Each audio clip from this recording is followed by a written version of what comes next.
Ahora nos vamos a hablar con Federico Fullane. Él es presidente del Colegio de Psicólogos del Alto Valle, porque hoy es el Día Mundial de la Salud Mental. Federico Fullane, gracias por atendernos. Rocío, Agustín y Santiago los saludan. Hola, ¿qué tal? Buenos días. Buenos días a la mesa. Gracias por el espacio, ¿no? Para poder hablar de este tema tan importante. Gracias a vos, Federico. Bueno, el tema de la salud mental, yo no sé si han crecido los problemas, si hay más conciencia de la importancia de la salud mental en los tiempos que corren, pero la verdad es que hoy somos muchos los que estamos bajo terapia de alguna u otra manera, ¿no? Sí. A ver, creo que son varias cosas a tener en cuenta, ¿no? Una es, efectivamente, hay un aumento de la demanda en lo que son servicios de atención a salud mental, pero que serían niveles de baja y media complejidad, fundamentalmente, ¿no? Claro. Que son la terapia por ahí más individual, con cuestiones que por ahí a uno lo aquejan mucho, pero que no tienen un nivel de complejidad, por ejemplo, como no son trastorno de personalidad, una esquizofrenia. Claro, ya no es psiquiátrico, claro. Exacto, que por ahí son mucho más complejos el panorama. No así que hay como una especie de complejidades en estos casos más complejos, vale la redundancia, que son más complicados todavía. ¿También hay un aumento en ese sentido? Sí, a ver, pero fundamentalmente lo que más hay... perdón, porque si no parece confuso esto. Quiero despejar un poco. Hay un aumento a partir de la pandemia, ¿sí?, que tiene que ver con lo que son las demandas por atención de lo que tiene que ver con cuadros de ansiedad, fundamentalmente. Bien. Vienen con una gran demanda.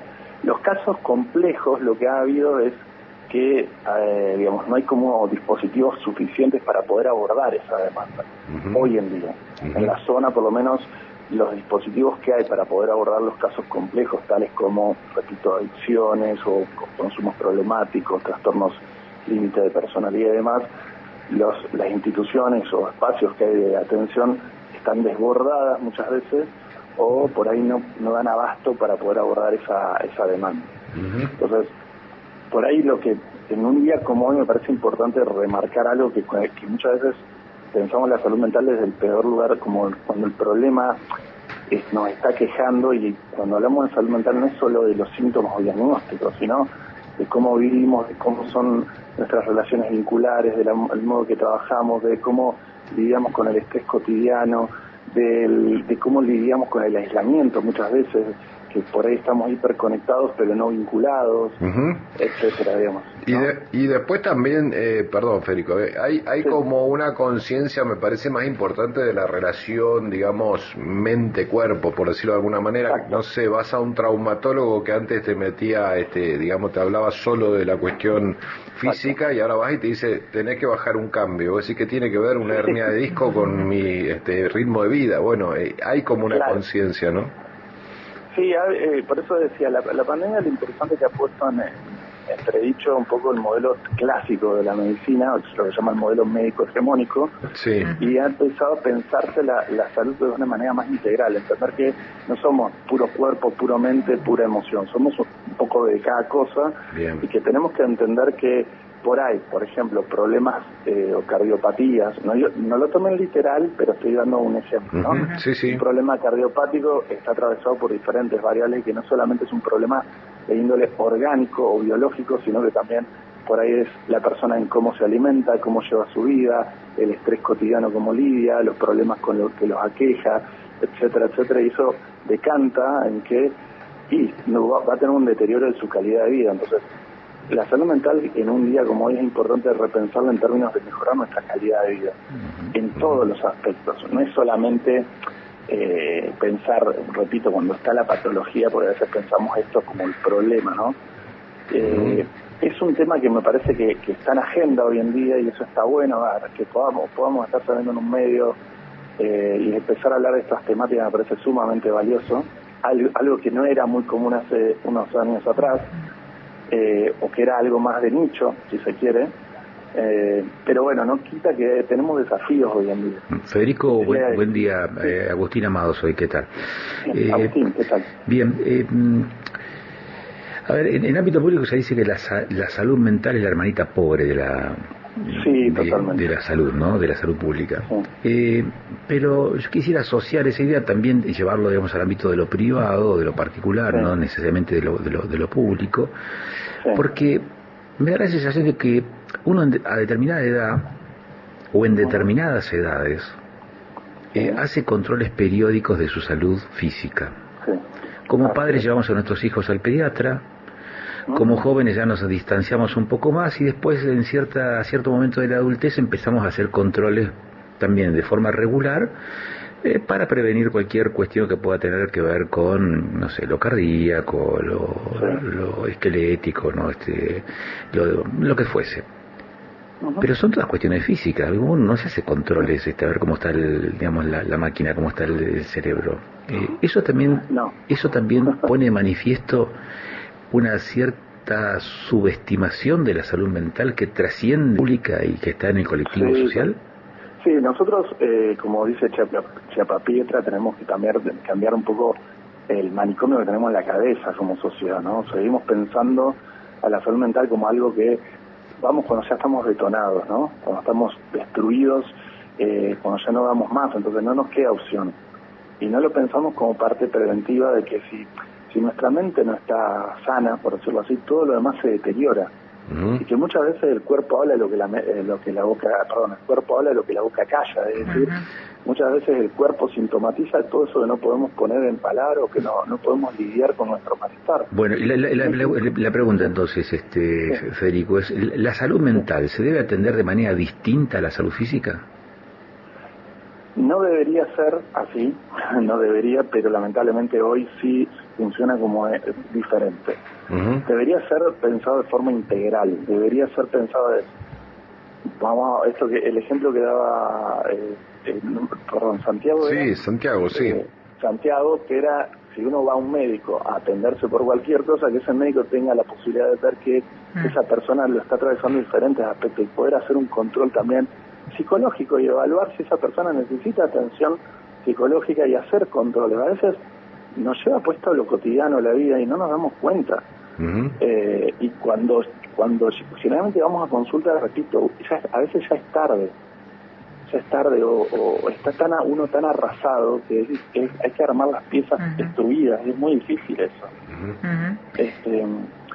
Sé que tenemos muy poco tiempo, por eso trato de no ahondar mucho en cada tema, porque bueno. Sí, Federico, ¿cómo va? Rocío Suárez habla. Sí, teniendo en cuenta el tiempo, consultarte un poco lo que ya venía en línea con lo que decía Agustín. ¿Hay recomendaciones para cuidar nuestra salud mental? Porque cuando cuidamos nuestra salud física sabemos que hay que tomar agua también, hacer ejercicio, digamos, tener una calidad de vida que más o menos ya entendemos todos y todas. Sin embargo, con la salud mental quizá es diverso el trato porque cada quien obviamente tiene un mundo en la cabeza. ¿Cuáles serían las recomendaciones más o menos básicas que se pueden seguir para tener una salud mental favorable? Claro, bueno, ahí entran varias cuestiones, ¿no? Entra primero la singularidad, que es lo complejo, que es particular, como vos dijiste, de cada persona. Pero hay recomendaciones como generales que son necesarias para tener en cuenta. Una de ellas es, por más que uno haga actividad física y se cuide, es tratar de hacerlo siempre desde un lugar del disfrute. Es decir, no desde la obligación. Si uno suma más obligaciones, por más que sea una actividad relativamente sana, como por ejemplo la alimentación o la actividad física, entonces termina siendo un estresor más. Nosotros lo que tenemos que tratar es de reducir nuestros estresores porque la demanda actual es muy grande. Entonces, tratar de buscar actividades que nos desconecten, por decir así, de lo cotidiano. Cualquier actividad es válida, no importa, cada uno encontrará qué nos hace sentir bien. Encontrarse de nuevo con los hobbies, es algo que se observa mucho que se ha perdido. El hobby es esa actividad que uno hace porque le gusta, no porque tenga algún valor productivo, o vayamos a hacer algo, que ganemos algo. Lo hacemos porque hacemos, no sé, digo porque lo observo mucho esto como clínico. No sé, alguien que empieza a salir a correr y de repente quiere hacer el K42, el K135, etcétera, y se va exigiendo más, entonces eso deja de ser algo relajante.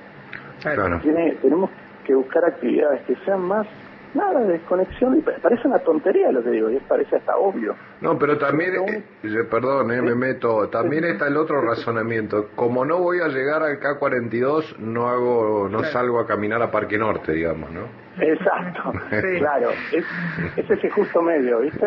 Sí. Claro. Salí a caminar, hacé lo que te dé el cuero y tengas las ganas, no tiene que ser 40 kilómetros, por ahí son 2 cuadras y es válido. Sí. Y esas 2 cuadras te despejó la mente. Es más, cuando recomiendo hacer actividad física es, no vayan con auriculares, no vayan escuchando música, no vayan escuchando un podcast, no vayan escuchando nada, escuchen su entorno. Claro. Sientan el entorno, claro. Escuchen, vean, sientan, o sea, conéctense con los sentidos más básicos, porque estamos tan sobreestimulados, sino constantemente, y exigimos a nuestro sistema nervioso constantemente a responder a esas demandas. Lo que nosotros necesitamos es algo que es como que el sistema nervioso se relaje y se entregue a eso. Federico. Sí. Sí. Perdón, las aplicaciones que te prometen, digamos, ayudarte a relajarte, digamos, que no sirven, ¿no? No, yo me contraté una, y después estaba igual de loco, pero pagué $5 de suscripción. Claro, no sirven. Miren, yo en algún momento les cuento, hice esto a lo personal, pero hice remo, kayak. Sí. Y lo que a mí, acá en el río, en el Limay, y algo que me encantaba de eso es que como tenés que estar tan concentrado haciendo eso, que te da vuelta y bueno, te lleva al río hasta de dónde, ¿no? Claro. Tenés que estar tan concentrado en eso que no hay problemas. Se desaparecen todos los problemas, no tenés preocupaciones, nada más que eso. Y el esfuerzo físico, ¿no? El esfuerzo físico que también te va llevando. Pero estás ahí, no estás ni escuchando música, ni tonteando, nada, estás en eso. Bien. Entonces, esas son las actividades a las que me refiero que son desestresantes. Puede ser, no sé, hacer cerámica, pintar un cuadro, lo que importe, pero en ese momento que lo que estés haciendo estés presente. Y acá me sumo, Federico, tengo entendido que se le dice pausa activa, ¿no?, a esto, porque la pausa pasiva se la asocia más a scrollear en el celular, estar en internet, pero la pausa activa es ser consciente de lo que uno está haciendo y de su entorno, ¿no? Eso sería. Exacto. Bien. Exacto. Es como que uno es como que resetea el cerebro. Les puedo asegurar que cuando uno hace ese tipo de actividades, es como que la mente se despeja completamente. Claro. Relaja, porque se relaja. Claro. Es como, salvando las distancias, uno va a jugar al fútbol y esa hora lo único que importa en el mundo es esa pelota, ¿no? Exacto. Sí. Pero bueno, ¿qué pasa? Tomemos el ejemplo de la zona. Sí. ¿Qué es lo que sucede? Van muchos, pues flashean esto, pasa todo, porque los hombres flasheamos que somos Messi. Sí. Entonces vamos y parece que la padecemos el partido de fútbol, descargamos todas nuestras frustraciones. Ay, no, Armando, a jugar, divertite, si ganás, y sacate un poco la descarga ahí y disfrutá ese momento. Claro, muchos van a sacarse de encima un montón de broncas y eso a veces termina en una circunstancia de tensión en el propio equipo, ¿no? Exacto. Por eso decía, nosotros vivimos en una época de enormes demandas superyoicas, sería ese el término. Bien. Entonces, tenemos que aprender a poder hacer cosas más básicas. Por eso digo, cuando menciono esto, son cosas muy básicas, pero que las hemos perdido. Sí, no nos damos el lugar. Estamos sobreestimulados, ¿no? Estamos tomando mate y estamos, no sé, viendo el celular, escuchando música, salimos a correr con los auriculares puestos, ¿no? Entonces no registramos el entorno, tampoco estamos escuchando lo que estamos escuchando. Entonces, ¿dónde estamos? Claro. Federico Fullán, muchísimas gracias. Te mandamos un abrazo grande, la verdad muy completo, muy claro. Vamos a seguir molestando a usted seguramente. Te mandamos un abrazo grande. Gracias por el espacio. Me parece que es sumamente importante seguir hablando de estas temáticas porque por más que hemos avanzado, falta todavía camino por recorrer. Muchísimas gracias. Un abrazo grande. Federico Fullán, presidente del Colegio de Psicólogos de la Toalla. Me gustó esta nota, Facu. Tenemos que hacer más notas de psicología, salud mental, Usted también puede participar, Facundo, que usted no se haga que esté de acuerdo, No se haga que esté de acuerdo. Hay que traer un diván ya acá. Las horas de producir que tiene usted no son gratis, Yo sé cómo quedan los productores después con los años,